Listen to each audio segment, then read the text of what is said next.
The traditional media has never covered British foreign policy accurately, reporting at all now, it seems, critically about Britain's real role in the world. We've set up Declassified to genuinely provide public service journalism in the public interest to inform the British public what is being done in their name. We say the media, you've got to think of who there is. There's a journalist and there's people sitting in offices and they're editors.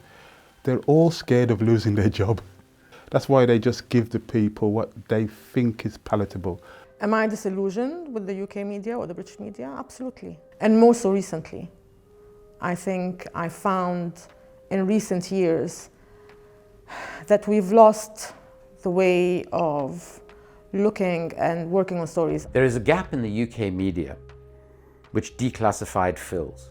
That is the provision of in-depth, critical coverage of British foreign policy, military issues, arms trade issues, intelligence and surveillance issues. The point about Declassified is it's extremely focused, and I think that it's a way of allowing people to see a huge area of power that's been invisible.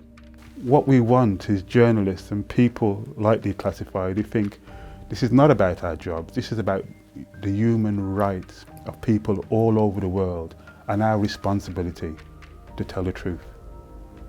We are the second largest arms dealer in the world. We have one of the most aggressive signals intelligence agency in the world in GCHQ, and we're involved in at least 7 overt and covert wars around the world with our UK military. In that context, not having investigative journalists uncovering information the government doesn't want us to know is a huge problem for an informed public. There aren't enough media platforms in the UK that have the credibility and the willingness to publish hard-hitting investigations about UK foreign policy.